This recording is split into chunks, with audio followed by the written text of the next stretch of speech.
started this project and they basically handed me the responsibility of the audio for it. I started taking a look at the concept art that was being developed and taking a look and seeing the sort of Renaissance approach they wanted to bring in. And it became obvious pretty early on that this was the type of game that was a story-driven game.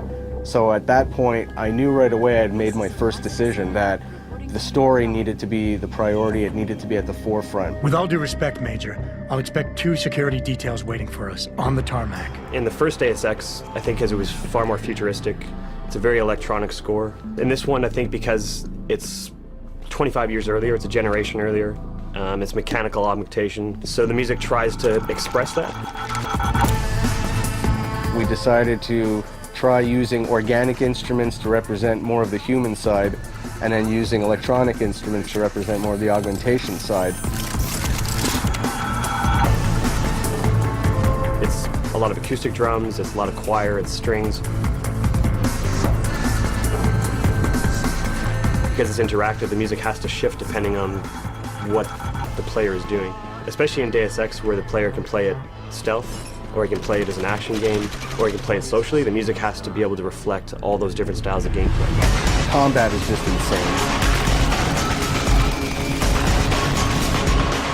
Making the weapon sounds is obviously the thing everybody gets excited about, because it's a lot of fun to make things go boom. We worked with the weapons designer.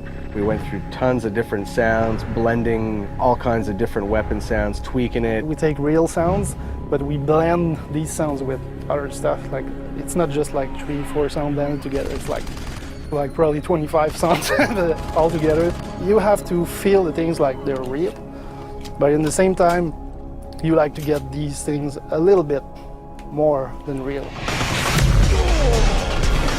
Hacking was a fun part to do because it's kind of its own little battlefield in itself. It's you against the mainframe, and when you're hacking something, I want it to feel somewhat cerebral, but I also want it to have that tension of like, okay, I can't afford to get caught here. We had a lot of ideas on how to work the stealth side. We used distances to decide at what point we wanted to start hearing people. Someone's running. At what point did we want to start stressing the player out with the fact that they've got enemy guards approaching. And in the end, I think we found a recipe that worked really well and creates a really cool experience. We know someone's here. Keep looking. It's a heavy game, it's dense, there's a lot of story, there's a lot of conspiracy, there's a lot of characters in the game. That means the emphasis needs to be put on the people telling the story, and in this case, the actors. It is a time of great innovation, technological advancement. The thing about playing Adam Jensen is tricky because as an actor, when you play anything like film, television, or stage, what you do is you justify everything the character does. You have to. I found your attack dog in the factoring labs. But with Jensen, I have to justify not only why he's doing one arc, but why he's doing hundreds of arcs. When I have the option to play as a good guy, to not kill anybody, to go through the game and knock people out and never get discovered, that's what I'll do. Because I feel like a good guy wouldn't go around killing everybody. If I kill somebody and I didn't mean to kill them, I'll go back to a previous save. And I'll be like, okay, no, I'm going through without killing them. To get the game immersive, I played it in a subtle way so that you can imprint your emotions onto the character. What are you talking about, Malik?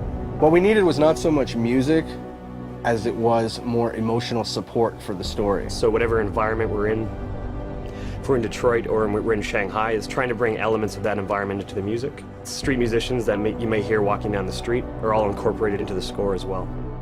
You have to give a special color to the game. You have to get the vibe of that city. It's not just ambience. We've also got sounds being triggered at different intervals as you walk because that's what makes it feel realistic. Hearing a window break in the distance as you walk a certain path.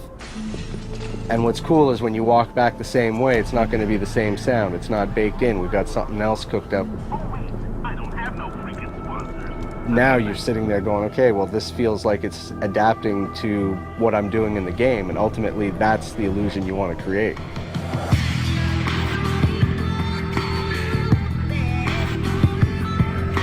My philosophy on good sound design, I've often compared it to to trying to send somebody into a deep hypnotic state, and you're going down layers and levels of states, and the better it's done, the more your brain starts to release and give in and let you go into that sort of hypnotic state of playing the game.